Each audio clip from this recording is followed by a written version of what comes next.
Hello good evening friends, welcome to अपनी jobs academy. जैसे कि आप ने कल देखा होगा, हम आपके लिए कंप्यूटर की सीरीज लाए जिसके अंदर हमने कल कंप्यूटर ऑर्गेनाइजेशन के बारे में पढ़ा था। Computer organization arrangement of devices हैं, इनपुट यूनिट के बारे में पढ़ा था। इनपुट यूनिट कंप्यूटर सिस्टम में हम इनपुट देने के काम आते हैं। उसके बाद इनपुट डिवाइसेस के बारे में पढ़ा था, जैसे कीबोर्ड, माउस हो गया, स्कैनर हो गया। उसके बाद हमने आउटपुट यूनिट के बारे में पढ़ा था। आउटपुट यूनिट काम आता है कंप्यूटर सिस्टम में आउटपुट डिस्प्ले करवाने के लिए। उसके बाद हमने मेमोरी यूनिट के बारे में पढ़ा था, जहां पर हमने देखा था कि मेमोरी यूनिट काम आता है डेटा को प्रोसेसिंग के लिए, डेटा को स्टोर करने के लिए। प्रोसेसिंग के लिए भी कंप्यूटर मेमोरी काम आती है। तो हमने उसके बाद पढ़ा था कि कंप्यूटर सिस्टम की जो वर्किंग है वो सबसे पहले ऐसे होती है कि जब इनपुट आता है वो इनपुट सबसे पहले मेमोरी में स्टोर रहता है। मेमोरी में स्टोर रहने के बाद मेमोरी में ही उसको प्रोसेस करते हैं। प्रोसेस करने के बाद जो रिजल्ट जनरेट होता है वो भी मेमोरी में ही स्टोर रहता है और उसके बाद आउटपुट स्क्रीन पे दिखाई देता है। उसके बाद हमने सीखा था रैम और रोम के बारे में। रैम एक टेम्परेरी मेमोरी है जिसके अंदर डेटा प्रोसेस करने के लिए स्टोर कर दिया जाता है और उसके बाद डेटा को प्रोसेस किया जाता है। उसके बाद हमने सीखा था रोम के बारे में। रोम एक परमानेंट टाइप ऑफ मेमोरी है जिसके अंदर वो इंस्ट्रक्शंस स्टोर करते हैं जो इंस्ट्रक्शंस कंप्यूटर सिस्टम को बार बार चाहिए अपना काम करने के लिए। रैम एक वोलेटाइल मेमोरी है जिसका मतलब है डेटा तब तक रहेगा जब तक कंप्यूटर ऑन है। जैसे ही कंप्यूटर ऑफ हो गया उसमें से डेटा इरेज हो जाएगा। उसके बाद जो रोम है वो एक नॉन वोलेटाइल मेमोरी है जिसका मतलब है कि जब तक डेटा उसमें है, अगर पावर सप्लाई ऑफ भी हो गया तब भी रोम में से डेटा इरेज नहीं होगा। तो चलिए शुरू करते हैं, वहीं से हम आगे कंटिन्यू रखेंगे। आज का जो टॉपिक है वो होने वाला है रोम, टाइप्स ऑफ रोम और सेकेंडरी स्टोरेज यूनिट। चलिए शुरू करते हैं। सबसे पहले हम पढ़ेंगे रोम के बारे में। जैसा कि हमने कल भी वीडियो में पढ़ा था, कल के लेक्चर में भी पढ़ा था कि रोम एक ऐसी मेमोरी है जो बिल्कुल परमानेंट है, जिसमें डेटा स्टोर रहता है और तब तक स्टोर रहता है अगर हम पावर सप्लाई ऑफ भी कर दे तब भी डेटा उसके अंदर स्टोर रहेगा। ऐसा नहीं है कि पावर सप्लाई ऑफ हो जाए और डेटा जो है रोम में से हट जाए। तो इसका मतलब है all the data and instructions are permanently stored in ROM and will remain there even if the power supply is cut off. Okay, so सबसे पहले हम इसको थोड़ा समझते हैं, उसके बाद हम पीपीटी के अंदर आएंगे, पीपीटी के ऊपर आएंगे। देखिए बहुत ही इंपॉर्टेंट चीज है रोम। रोम होती है रीड ओनली मेमोरी।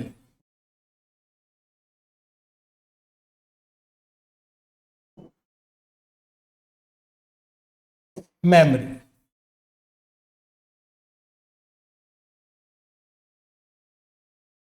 जैसा कि आप सबको मालूम है कंप्यूटर सिस्टम खुद से ही काम नहीं करता है, ठीक है। तो अब होता क्या है, बेसिकली ये रहा हमारा रोम और ये रहा हमारा सीपीयू, कंप्यूटर अगर हम बोलेंगे तो, ठीक है। अब कंप्यूटर सिस्टम को अगर काम करना है, कंप्यूटर सिस्टम को अगर वर्क करना है तो उसको ऐसे इंस्ट्रक्शंस बार बार चाहिए होंगी जिसकी वजह से वो अपना काम परफॉर्म करेगा। अब देखो कंप्यूटर सिस्टम हमने अभी स्टार्ट किया, उसको वापस बंद भी कर देंगे, फिर अगले दिन और स्टार्ट करेंगे, फिर बंद कर देंगे, फिर तीसरे दिन और स्टार्ट करेंगे, बंद कर देंगे। तो कंप्यूटर सिस्टम को काम करने के लिए कुछ इंस्ट्रक्शंस बार बार चाहिए होंगी ताकि कंप्यूटर सिस्टम वो काम बार बार कर सके। फॉर एग्जाम्पल कंप्यूटर सिस्टम जब ऑन होता है तो कंप्यूटर सिस्टम ऑन होने के बाद सामने डेस्कटॉप स्क्रीन ओपन हो जाती है जिसमें हम हमारे पास बहुत सारे आइकन शो हो जाते हैं। तो जितनी बारी भी हम कंप्यूटर सिस्टम ऑन करेंगे उतनी बारी डेस्कटॉप स्क्रीन सामने आएगा और आइकन शो हो जाएंगे। तो इस काम को करने के लिए कंप्यूटर सिस्टम कुछ इंस्ट्रक्शंस को बार बार फॉलो करता होगा। वो इंस्ट्रक्शन स्टोर होती हैं रोम के अंदर। समझ में आया? मतलब कि all those instructions that are needed again and again by computer system are stored into the ROM, read only memory. Got it? अब हम जरा पीपीटी के ऊपर आते हैं।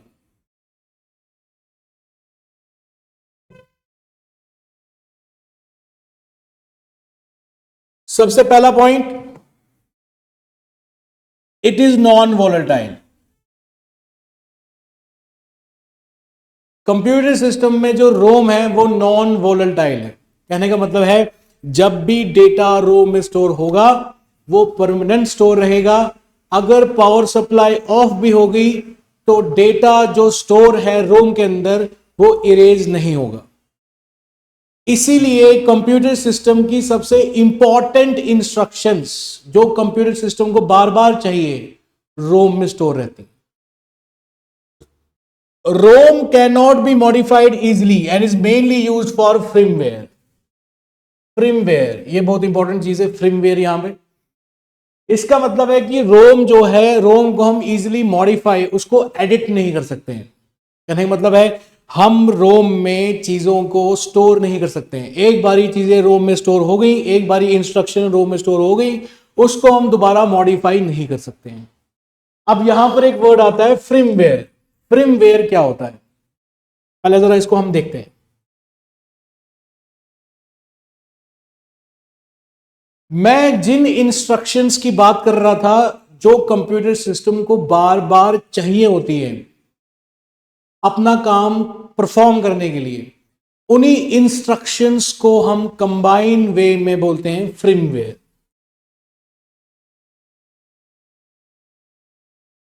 Basically, firmware are those types of software instructions that are stored into the computer's memory, which is ROM, and those instructions are used by computer again and again to work properly.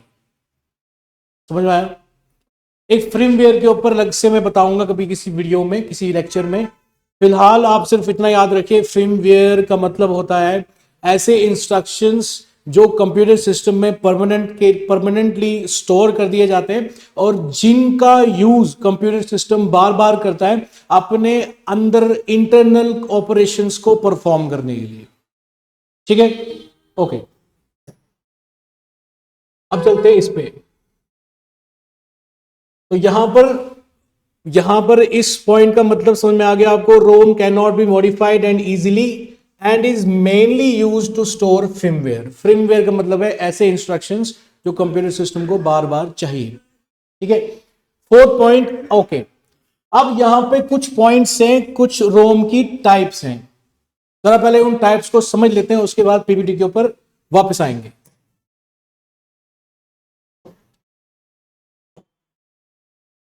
जो रोम है, रोम के बहुत सारे types होते हैं।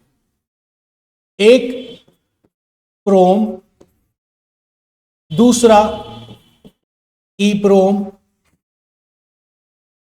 तीसरा double EPROM.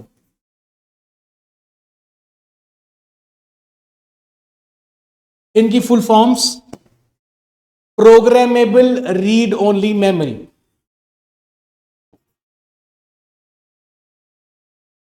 Programmable read only memory. उसके बाद इरेजेबल रीड ओनली मेमोरी। उसके बाद electrically erasable read only memory.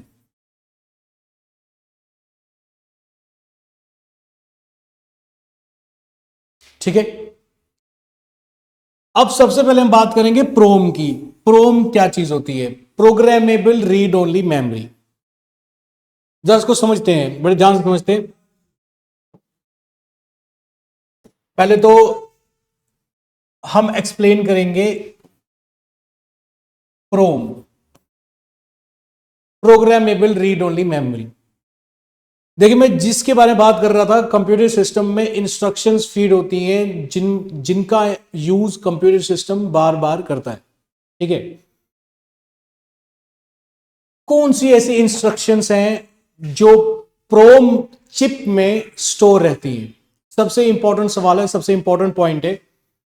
देखिए जब कंप्यूटर सिस्टम ऑफ होता है, जब कंप्यूटर सिस्टम ऑफ होता है, कंप्यूटर बिल्कुल बंद होता है, तो कंप्यूटर डेड फॉर्म में होता है, वो डेड होता है, उसमें कोई इलेक्ट्रिसिटी नहीं होती है, वो बिल्कुल डेड होता है। ठीक है, जब कंप्यूटर धीरे धीरे ऑन होता है, जब हम कंप्यूटर के बटन को ऑन करते हैं, कैबिनेट के बटन को प्रेस करते हैं, धीरे धीरे कंप्यूटर ऑन होता है, उसमें आता है विंडोज, फिर ऐसे कोई ऐसे सर्कल ऐसे घूम रहा होता है। ठीक है ना, फिर ब्लैक स्क्रीन आती है, फिर कुछ चीजें आती है, फिर धीरे धीरे वेलकम आता है, और उसके बाद पूरा जो है हमारा डेस्कटॉप सामने आ जाता है। इस पूरे प्रोसेस को कहा जाता है बूटिंग। इसको बोलते हैं booting process. The process to start the computer system is booting. Okay, so computer खुद को ऑन करने के लिए, कंप्यूटर खुद को बूट करने के लिए कुछ इंस्ट्रक्शंस को यूज करता होगा। अब कंप्यूटर के पास अपना दिमाग तो है नहीं, क्योंकि उसके अंदर ऑलरेडी इंस्ट्रक्शंस रखी हुई हैं। अब ऐसी इंस्ट्रक्शंस जो कंप्यूटर सिस्टम को स्टार्ट करने के लिए चाहिए, कंप्यूटर सिस्टम को बूट करने के लिए चाहिए, वो सारी इंस्ट्रक्शन स्टोर होती हैं हमारी प्रोग्रामेबल रीड ओनली मेमोरी में, जो हमारे लैपटॉप्स या पीसीज के अंदर लगी होती है chip, programmable read only memory. समझ में आया? सो हम ये कह सकते हैं कि all the instructions that are needed to boot up the computer system are stored in programmable read only memory. Got it? इसके अलावा वो सारी इंस्ट्रक्शंस जो कंप्यूटर सिस्टम को इंपॉर्टेंट चाहिए, वो सारी इंस्ट्रक्शंस भी प्रोग्रामेबल रीड ओनली मेमोरी के अंदर स्टोर कर दी जाती है। ठीक है, प्रोग्रामेबल रीड ओनली मेमोरी में एक बारी डेटा स्टोर हो जाए फिर वो दोबारा इरेज नहीं होता। सो data is not erased, data is not erased. ठीक है, it can not be modified. ठीक है, अब इसमें जो इंस्ट्रक्शंस हैं वो भरता कौन है? हम भरेंगे? नहीं, इसमें जो इंस्ट्रक्शंस भरी जाती हैं वो भरी जाती है मैन्युफैक्चरिंग टाइम पे। जब कंप्यूटर सिस्टम बनता है, जब कंप्यूटर सिस्टम बनता है मैन्युफैक्चर टाइम पे, इंडस्ट्रीज में, फैक्ट्रीज में, जब कंपनीज में कंप्यूटर सिस्टम बनते हैं तो उसके अंदर ही प्रोम चिप को लगाया जाता है और प्रोम चिप को वहीं पे प्रोग्राम कर दिया जाता है एक ही बारी, ताकि कंप्यूटर सिस्टम को जो इंस्ट्रक्शंस बार बार चाहिए वो अच्छी तरह से उन इंस्ट्रक्शंस को फॉलो कर सके। So we can't modify it, the modification is done, basically not modification, the data is actually stored at manufacturing time when computer system is manufactured. Got it? ठीक है, सो हमारे कंप्यूटर सिस्टम में प्रोम chip लगी होती है, प्रोम chip लगी होती है जिसके अंदर इंस्ट्रक्शंस को स्टोर किया जाता है जो कंप्यूटर सिस्टम को बार बार चाहिए। जैसे बूट इंस्ट्रक्शंस बहुत ही इंपॉर्टेंट इंस्ट्रक्शंस है जिसकी वजह से कंप्यूटर स्टार्ट होता है। ठीक है, अभी पीपीटी पे आते हैं।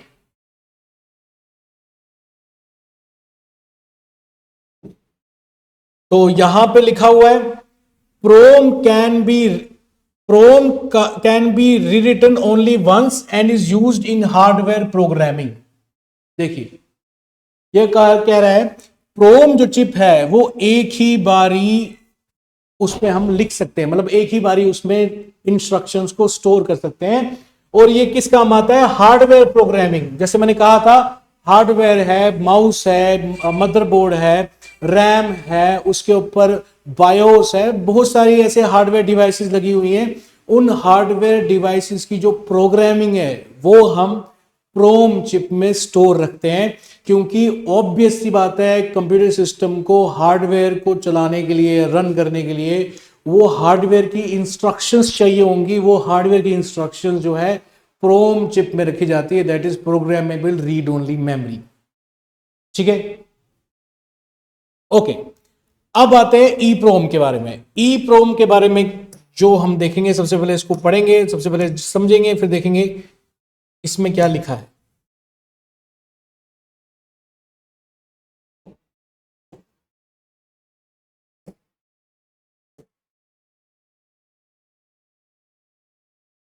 ठीक है, अब बात आती है ई प्रोम, जिसकी फुल फॉर्म होती है इरेजेबल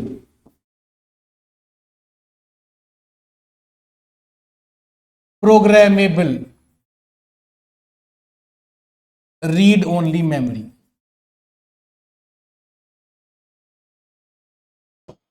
ठीक है, erasable programmable read only memory. अब ये ई प्रोम क्या है? देखिए, ई प्रोम फिर से एक रोम चिप ही है। It's also a ROM chip, जिसके अंदर हम डेटा परमानेंटली स्टोर करते हैं, और जो डेटा इरेज नहीं होगा अगर लाइट ऑफ भी हो जाए। ठीक है, लेकिन यहां पे प्रोम और ई प्रोम में क्या डिफरेंस है? मेजर जो डिफरेंस है, मेन जो डिफरेंस है वो ये है कि जो ई प्रोम है, erasable programmable read only memory, इसके डेटा को, इसके इंस्ट्रक्शंस को हम इरेज कर सकते हैं बार बार डेटा को स्टोर करने के लिए। कहने का मतलब है, अगर ये ई प्रोम चिप है, अगर ये ई प्रोम चिप है, इसमें मैंने इंस्ट्रक्शन को स्टोर कर दिया। इंस्ट्रक्शन को स्टोर करने के बाद मैं इसके इंस्ट्रक्शन को इरेज कर सकता हूं दोबारा नई इंस्ट्रक्शंस को स्टोर करने के लिए। So it can be erased again and again to store new instructions. ठीक है, अब यहां पर एक सवाल खड़ा उठ रहा है, यहां पर एक सवाल मन में आता है कि अगर हम रोम के अंदर ऐसे इंस्ट्रक्शंस को रखते हैं जो बहुत जरूरी होते हैं कंप्यूटर सिस्टम को या किसी भी सिस्टम को चलाने के लिए, तो इसको इरेज ही क्यों करना है? क्यों उसको इरेज करने की जरूरत पड़ी? ताकि हम नए इंस्ट्रक्शंस को फीड कर सकें। देखिए, टेक्नोलॉजी के साथ जब धीरे धीरे क्या होता है, टाइम के साथ टेक्नोलॉजी चेंज होती रहती है। ठीक है, आपको मैं एक एग्जांपल के तौर पर समझाता हूं मैं ये क्या चीज है। इसको हम इरेज क्यों करेंगे, क्यों हमको erasable programmable read only memory की जरूरत पड़ी? देखिए, आपको पता होगा जब एक कार मैन्युफैक्चरिंग कंपनी है जहां पर गाड़ियां बनती हैं, या जब यहां पर बड़ी बड़ी इंडस्ट्रीज, फैक्ट्रीज है, उसमें मैन्युफैक्चरिंग प्रोसेस होता है। अगर मैं गाड़ियों की एग्जांपल ले लूं तो एक असेंबली लाइन होगी पूरी, जिसमें गाड़ियां जो है इस तरह से बन रही होंगी। ठीक है, पूरी असेंबली लाइन होगी। अब वहां पर इंसानों का कम, रोबोट्स का यूज ज्यादा होता है। क्या होता है कि इस असेंबली लाइन के ऊपर ऐसे रोबोट काम करते हैं। रोबोट जिसको हम बोलते हैं रोबोटिक आर्म मतलब बाजू। रोबोट के बाजू लगे होते हैं जो क्या काम करते हैं, कभी कोई रोबोट जो है, रोबोटिक आर्म जो है गाड़ी का दरवाजा फिक्स करेगा, कोई कुछ बुक फिक्स करेगा, कोई डैशबोर्ड फिक्स करेगा, वगैरह वगैरह।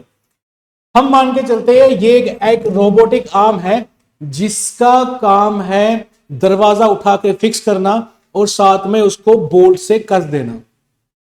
ठीक है, अब मेरे पास ये रोबोटिक आर्म है, इसको मैंने इंस्ट्रक्शन दे रखी है कि जब भी कुछ ऐसा वाला बोल्ट सामने आए, तुझे यही वाला बोल्ट उठा के गाड़ी के दरवाजे में लगाना है। ठीक है, तो ये जो रोबोटिक आर्म है यह हमेशा ऐसे वाले बोल्ट को ही उठा के गाड़ी के दरवाजे में लगाएगा, क्योंकि उसके रोम चिप के अंदर वही इंस्ट्रक्शन भरी हुई है। वो आइडेंटिफाई करेगा ये बोल्ट है मेरे पास, इसको उठाएगा और गाड़ी की जो खिड़की जो दरवाजा है उसको बोल्ट से कस देगा, उसको बोल्ट से फिक्स कर देगा। ठीक है, ठीक। ये प्रोसेस चल रहा है। 6 महीने के बाद सपोज उस कार मैन्युफैक्चरिंग कंपनी ने वो बोल्ट चेंज कर दिया। अब कार मैन्युफैक्चरिंग कंपनी ये वाला बोल्ट इस्तेमाल कर रही है। अब ये रोबोट को कैसे बताया जाए, रोबोट की आर्म को कैसे बताया जाए कि उसको अब ये वाला बोल्ट नहीं बट ये वाला बोल्ट को यूज करना है, इस वाले बोल्ट को यूज करना है। अब मुझे क्या करना पड़ेगा, या उस कार मैन्युफैक्चरिंग कंपनी को क्या करना पड़ेगा, जो रोबोटिक आर्म है उसके रोम में रखी हुई जो इंस्ट्रक्शंस हैं उनको चेंज करना पड़ेगा। अब मैं आपसे सवाल पूछता हूं, अगर इस रोबोटिक आर्म में हम प्रोग्रामेबल रीड ओनली मेमोरी को यूज करेंगे, क्या वो एक बारी प्रोग्राम करने के बाद इरेज हो सकता है? नहीं। तो इसका मतलब है मुझे ये रोबोटिक आर्म उठा के फेंकना पड़ेगा, या इसकी रोम चिप ही बाहर निकालनी पड़ेगी पूरी, क्योंकि रोबोटिक आर्म बहुत महंगा आता है, इसकी जो कॉस्ट होती है वो लैक्स में होती है। तो या तो मुझे इसकी सारी रोम चिप ही बाहर निकाल देनी है, सारे इंस्ट्रक्शंस इरेज मतलब बाहर ही निकाल देनी है चिप, और दोबारा से एक नई चिप लगानी है, दोबारा से नए इंस्ट्रक्शंस फीड करने हैं। तो इसमें इस प्रोसेस में टाइम लगेगा और बड़ा कॉम्प्लेक्स प्रोसेस है, ये टाइम कंज्यूमिंग है। तो इसीलिए एक ऐसी चिप को डिजाइन किया गया जिसमें डेटा तो परमानेंट रहेगा, हमेशा रहेगा, लेकिन अगर हमको जरूरत पड़े तो हम उस डेटा को इरेज भी कर सकते हैं, उन इंस्ट्रक्शंस को इरेज भी कर सकते हैं। अब जब ये प्रॉब्लम आई थी कि हमने बोल्ट ही चेंज कर दिया, तो उस रोबोटिक आर्म में छोटी 4-5 इंस्ट्रक्शन चेंज कर देंगे, क्योंकि वो पहले ये बोल्ट उठा रहा था, अब उसको ये बोल्ट उठाना है। तो erasable programmable read only memory use होगी, उसके अंदर सीधा वो इंस्ट्रक्शंस, कुछ इंस्ट्रक्शंस इरेज होंगे और नए इंस्ट्रक्शंस हम भर देंगे, तो रोबोट जो है नई इंस्ट्रक्शंस के साथ काम करना शुरू करेगा। इसीलिए erasable programmable read only memory की जरूरत पड़ी, ताकि हमको इंस्ट्रक्शंस को इरेज करने का भी कोई मेथड मिले। मैं होप करता हूं आपको समझ में आ गया हो। ठीक है, अब बात करते हैं, अब चलते हैं जरा पीपीटी के ऊपर क्या लिखा है उसमें।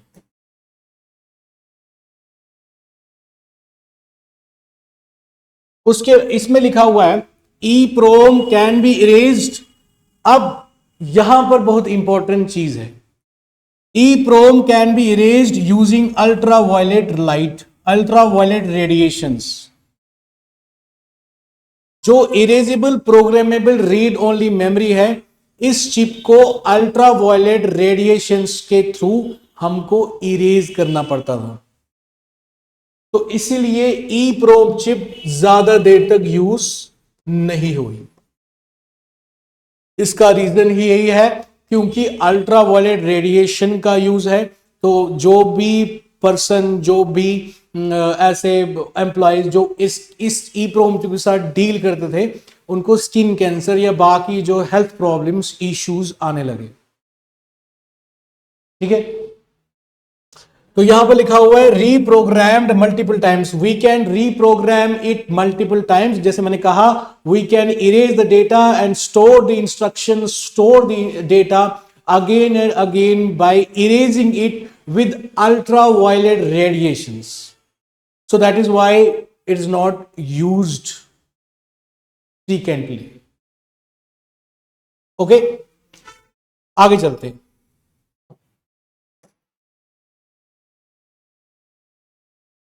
अब बात करते हैं डबल ई प्रोम की।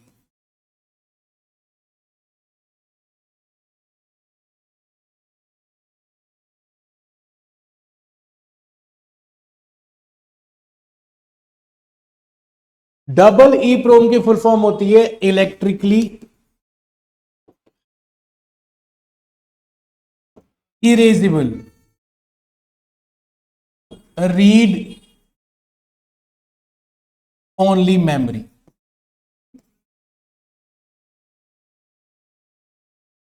अगर आप डिफरेंस पूछोगे ई प्रोम और डबल ई प्रोम,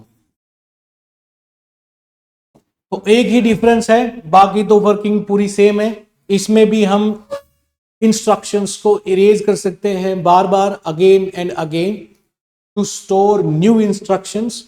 इसमें भी वही चीज है, इसमें भी वही चीज है, बट डिफरेंस कहां आ गया? यहां पर अल्ट्रा वायलेट रेडिएशंस है, बट यहां पर क्या है? इलेक्ट्रिसिटी है। जो डबल ई प्रोम है, उन चिप्स को हम इलेक्ट्रिकली इरेज कर सकते हैं। तो हेल्थ इश्यूज का प्रॉब्लम सॉल्व हो गया।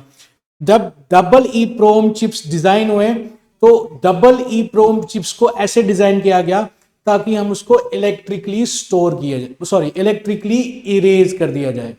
अगर इलेक्ट्रिकली वो इरेज होंगे तो इसमें कोई हेल्थ इशू नहीं आएगा, कोई यूवी रेडिएशन का यूज नहीं करना है, कोई मतलब कोई हेल्थ इशू नहीं आएगा। तो इसीलिए ज्यादातर डबल ई प्रोम का ही यूज किया गया सिस्टम के अंदर।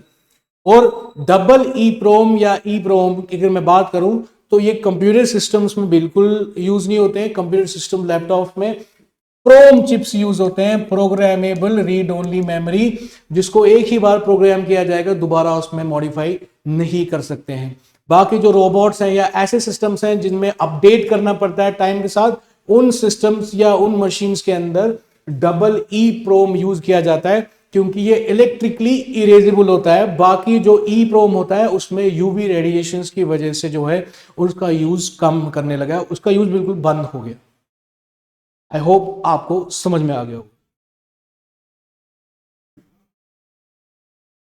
ठीक है, ओके। अब यहां पे लिखा हुआ देखो, double E prom can be erased electronically and is used in modern devices such as BIOS chips. ठीक है, समझ में आया? बायोस चिप्स, अब ये बायोस क्या होता है? बायोस की फुल फॉर्म होती है basic input output system. Same है, आप रोम का ही इसको नाम दे दो। बायोस एक रोम है जिसके अंदर मैंने कहा था बूटिंग इंस्ट्रक्शन स्टोर रहती हैं। अब क्योंकि रोबोट या बाकी चीजों मशीन्स को भी तो स्टार्ट करना पड़ेगा। अब रोबोट अगर ऑफ है तो रोबोट को भी ऑन करना पड़ेगा, उसको भी बूट प्रोसेस चाहिए होगा।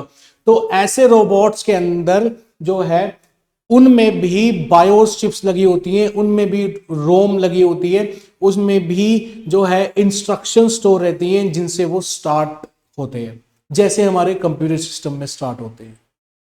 गॉट? ओके। उसके बाद ये जो फ्लैश मेमोरी है इसकी मैं आगे बात करूंगा। ठीक है, क्योंकि फ्लैश मेमोरी का अलग से कॉन्सेप्ट है, वो इसमें डिस्कस इसी टॉपिक में आएगा आगे आगे। ठीक है, तो फ्लैश मेमोरी हम बाद में डिस्कस करेंगे। ROM ensures that a computer can boot up. देख ली, फिर से वही बात कर रहा है कि रोम जो चिप है, रोम जो मेमोरी है, वो ये एंश्योर करता है कंप्यूटर सिस्टम स्टार्ट हो जाए, और स्टार्टिंग प्रोसेस को कहा जाता है बूट अप करना, बूटिंग करना, बूट प्रोसेस। ठीक है, and essential functions before the operating system loads. जब भी कंप्यूटर सिस्टम ऑन होता है, सबसे पहले बूटिंग इंस्ट्रक्शंस को लोड किया जाता है और कंप्यूटर को स्टार्ट किया जाता है। ठीक है, तो जितने भी एसेंशियल फंक्शंस हैं ऑपरेटिंग सिस्टम को लोड करने से पहले, ऑपरेटिंग सिस्टम मतलब विंडोज जो हम यूज करते हैं, ठीक है, उसको लोड होने से पहले जो इंस्ट्रक्शंस कंप्यूटर सिस्टम को चाहिए अब खुद को ऑन करने के लिए, वो इंस्ट्रक्शंस इन्हीं चिप्स में स्टोर रहता है, इसी मेमोरी में स्टोर रहता है, जिसको हम बोलते हैं रोम। ठीक है, unlike RAM, ROM is not upgradeable and in most cases. देखिए, रैम को हम एक्सटेंड कर सकते हैं, ये अपग्रेड जिसको हम बोलेंगे, जिसको हम एक्सटेंड कर सकते हैं, रैम को एक्सटेंड कर सकते हैं। अगर 8 GB की रैम है उसको 16 बना सकते हैं, 16 को 32 बना सकते हैं। तो कहने का मतलब इसको एक्सटेंड कर सकते हैं हम अपने हिसाब से, लेकिन जनरली इन मोस्ट केसेस जो है रोम एक्सटेंडेबल नहीं होती है, रोम को हम एक्सटेंड नहीं कर सकते हैं, ये ऑलरेडी फिक्स होती है, जितने इंस्ट्रक्शंस इसमें होते हैं वो ऑलरेडी फिक्स्ड है, हम उसको मॉडिफाई भी नहीं कर सकते। ये रहा हमारा पूरा रोम और उसके टाइप्स। आगे बढ़ते हैं।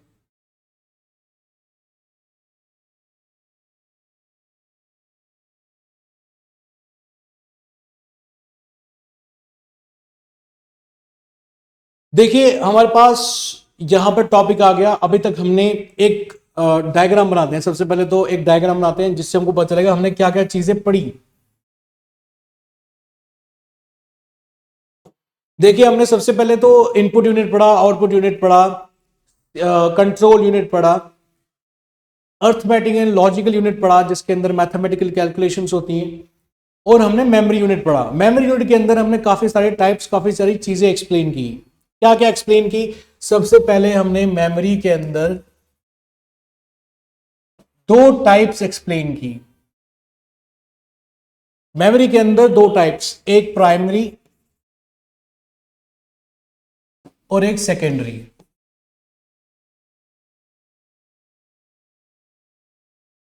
ठीक है, प्राइमरी मेमोरी के अंदर दो टाइप्स, रैम और रोम। रैम के अंदर और दो टाइप्स, एस रैम जिसको हम स्टैटिक रैम भी बोलते हैं, और डी रैम जिसको हम डायनेमिक रैम भी बोलते हैं। रोम के अंदर तीन टाइप्स, ईप्रोम, सॉरी कैसे, ई प्रोम नहीं, यहां पे प्रोम आएगा, प्रोम, प्रोम, ई प्रोम और उसके बाद डबल ई प्रोम।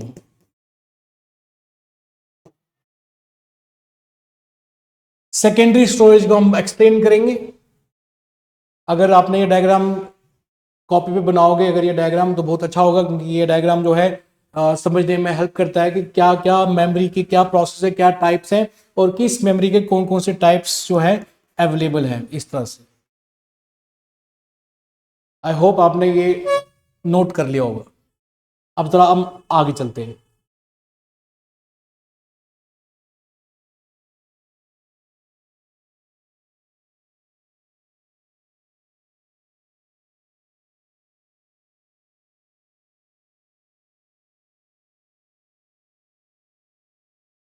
ठीक है, तो लेट्स गो टू टॉपिक।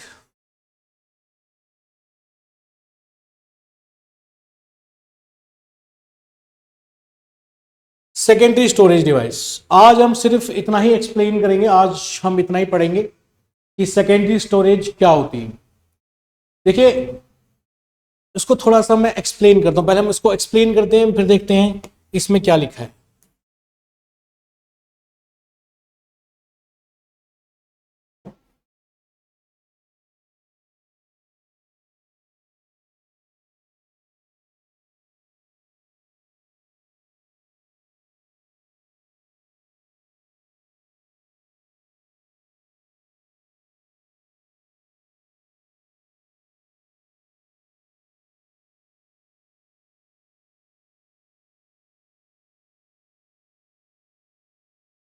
ठीक है, सेकेंडरी स्टोरेज, ये हमारी सेकेंडरी स्टोरेज है। ये हमारी रैम है, ये रोम है, ये सीपीयू है, और सीपीयू के साथ कंट्रोल यूनिट है, उसके साथ प्राइमरी मेमोरी यूनिट भी है। ठीक है, ओके। बेसिकली सेकेंडरी स्टोरेज का जो यूज होता है वो यूज होता है एज अ डेटा सेंटर। कहने का मतलब है all the data is stored in secondary storage. But कौन सा डेटा? कौन सा वाला डेटा? जो यूजर का डेटा है, जो यूजर ने स्टोर कर रखा है। इसके अलावा, इसके अलावा ऐसा डेटा भी सेकेंडरी स्टोरेज के अंदर स्टोर रहता है जो कंप्यूटर सिस्टम को बार बार तो नहीं चाहिए, बट कभी भी जरूरत पड़ सकती है। वो डेटा भी सेकेंडरी स्टोरेज के अंदर स्टोर कर दिया जाता है। जैसे, और ज्यादातर सेकेंडरी स्टोरेज के अंदर जो डेटा, जो फाइल्स, जो एप्लीकेशंस, जो सॉफ्टवेयर्स हम कंप्यूटर सिस्टम पे चलाते हैं, वो सारे एप्लीकेशन, सारा डेटा, सारे फाइल्स सेकेंडरी स्टोरेज के अंदर ही स्टोर रहती हैं। अब यहां पर थोड़ा एक्सप्लेन देखेंगे कि ये काम कैसे करता है। देखिए सबसे इंपॉर्टेंट बात है, इस सेकेंडरी स्टोरेज के अंदर एक फाइल है। यहां पर हम नाम दे देंगे फाइल का फाइल 1, ये फाइल 1। अब यहां पर है यूजर। यूजर ने इनपुट दिया कंप्यूटर सिस्टम को कि मुझे ये फाइल 1 चाहिए। यूजर की फाइल है जिसने वो फाइल स्टोर कर रखी है कंप्यूटर सिस्टम में। अब कंप्यूटर सिस्टम को कमांड मिली, इंस्ट्रक्शन मिली, उसने वो फाइल सर्च की कि मुझे फाइल 1 ओपन करके दे दो। तो अब होगा क्या, जब इनपुट कंप्यूटर सिस्टम में जाएगा, सबसे पहले कंट्रोल यूनिट ये तय करेगा कि क्या इंस्ट्रक्शन आई है यूजर से। फिर जब उसको पता चलेगा कि यूजर ने फाइल 1 मांगी है, तो फाइल 1 जब उसको पता चल जाएगा, पता चलने के बाद वो कंट्रोल यूनिट क्या करेगा, ये फाइंड आउट करेगा कि ये फाइल 1 कौन से स्टोरेज यूनिट में पड़ी है, प्राइमरी में, रैम में पड़ी है, रोम में पड़ी है, कहां पड़ी है, कौन सी मेमोरी में पड़ी है। तो कंट्रोल यूनिट क्या करेगा, जाएगा सीधा सेकेंडरी स्टोरेज में, क्योंकि यूजर का डेटा तो रैम में स्टोर होगा नहीं और रोम में तो बिल्कुल स्टोर नहीं होगा क्योंकि वो परमानेंट है। तो बचा एक ही स्टोरेज यूनिट जिसको हम बोलते हैं सेकेंडरी स्टोरेज यूनिट। तो जब कंट्रोल यूनिट सेकेंडरी स्टोरेज तक पहुंचेगा, फिर सेकेंडरी स्टोरेज में यह सर्च किया जाएगा, देखा जाएगा कि ये फाइल 1 कहां पड़ी है सेकेंडरी स्टोरेज में। जैसे सिस्टम को सेकेंडरी स्टोरेज में फाइल मिल जाएगी, सेकेंडरी स्टोरेज से उस फाइल की कॉपी निकाली जाएगी और रैम में शिफ्ट कर दी जाएगी। आपको पता चल रहा है? जब रैम में वो फाइल पहुंच गई, तो रैम में फाइल पहुंचने के बाद अब उस फाइल को चलाना भी है। अब फाइल को चलाने के लिए कौन सी ऐसी इंस्ट्रक्शन है जिसकी वजह से ये फाइल चलेगी, जिसकी वजह से ये फाइल ओपन होगी। फिर कंट्रोल यूनिट का काम आ जाता है। वो क्या काम करता है, वो रोम में जाता है और ऐसे इंस्ट्रक्शंस को फाइंड करता है जिन इंस्ट्रक्शंस को यूज करना पड़ेगा इस फाइल को ओपन करने के लिए। उन इंस्ट्रक्शंस को रोम से उठा के सीधा रैम में ट्रांसफर हो गया।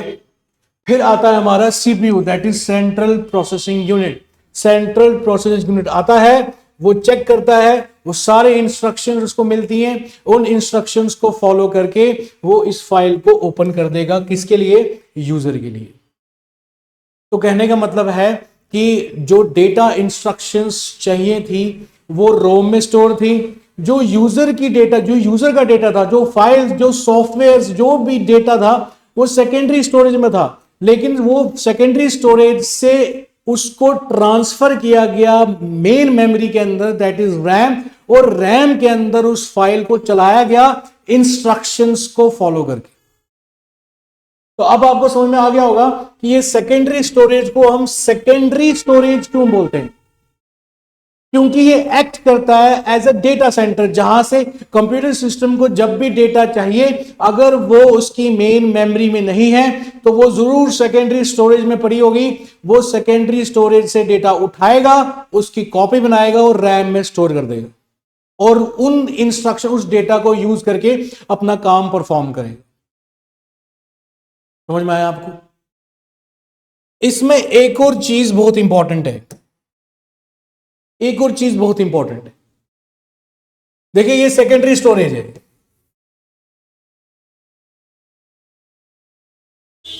और सेकेंडरी स्टोरेज के अंदर एक बहुत इंपॉर्टेंट चीज पड़ी होती है जिसको हम बोलते हैं विंडोज। विंडोज सेकेंडरी स्टोरेज में पड़ी होती है। कंप्यूटर सिस्टम जब ऑन होता है, जैसे मैंने कहा, बूटिंग इंस्ट्रक्शंस को फॉलो करके जो रोम में स्टोर रहती है, जिसको हम बायोस भी बोलते हैं, उन इंस्ट्रक्शंस को फॉलो करने के बाद जब कंप्यूटर ऑन होता है, कंप्यूटर ऑन होने के दौरान जो विंडोज, मतलब जो ऑपरेटिंग सिस्टम सेकेंडरी स्टोरेज में पड़ा है, उस ऑपरेटिंग सिस्टम की सारी मेन फाइल्स, सारी इंपॉर्टेंट फाइल्स, जो फाइल्स कंप्यूटर को चाहिए ऑपरेटिंग सिस्टम को वर्क कराने के लिए, उन फाइल्स को सीधे ट्रांसफर किया जाता है रैम के अंदर, मेन मेमोरी के अंदर जो हमारी है रैम, और रैम में ही पड़ी रहती हैं तब तक जब तक कंप्यूटर को हम बंद नहीं करेंगे। समझ में आया? आप बोलोगे उसको सेकेंडरी स्टोरेज में क्यों रखना है? अगर उसको हम रैम में रखेंगे तो एक बारी कंप्यूटर ऑन होने के बाद दोबारा ऑन ही नहीं होगा, क्योंकि विंडोज की जितनी भी इंपॉर्टेंट फाइल है वो तो रैम में स्टोर होने के बाद, कंप्यूटर बंद करने के बाद वो तो रैम से इरेज हो जाएंगी। अब विंडो ही अगर इरेज हो गई तो दोबारा कंप्यूटर ऑन नहीं होगा।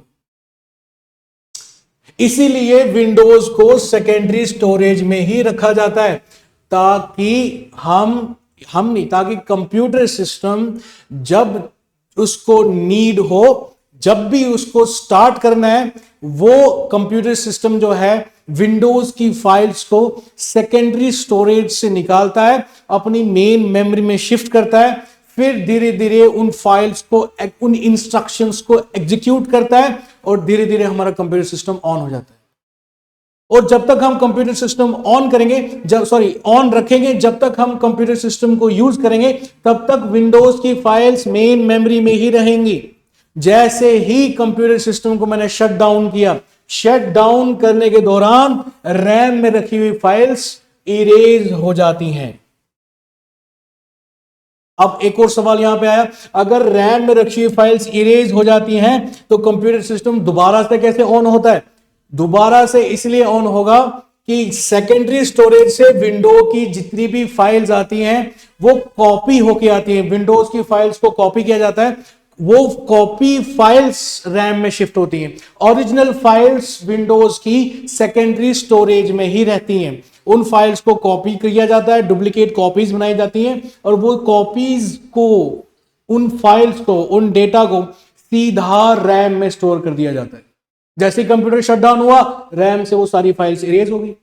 अब कंप्यूटर सिस्टम को दोबारा चलना है, दोबारा चलाने के लिए दोबारा उसको विंडोज की फाइल चाहिए, वो दोबारा सेकेंडरी स्टोरेज में जाएगा, वहां से विंडोज की फाइल उठाएगा, दोबारा रैम में स्टोर करेगा और हमारा कंप्यूटर सिस्टम वर्क करेगा। इसीलिए सेकेंडरी स्टोरेज भी बहुत इंपॉर्टेंट है, बहुत जरूरी है कंप्यूटर सिस्टम को वर्क करवाने के लिए। आइए देखते हैं उसमें क्या लिखा है।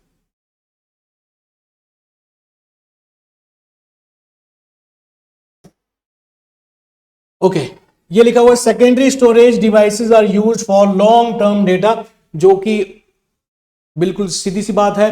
कंप्यूटर सिस्टम में जो सेकेंडरी स्टोरेज है उसमें हम डेटा को काफी टाइम तक स्टोर करवा सकते हैं, इसीलिए सेकेंडरी स्टोरेज का यूज किया जाता है। Ensuring that information is retained whenever the computer is turned of.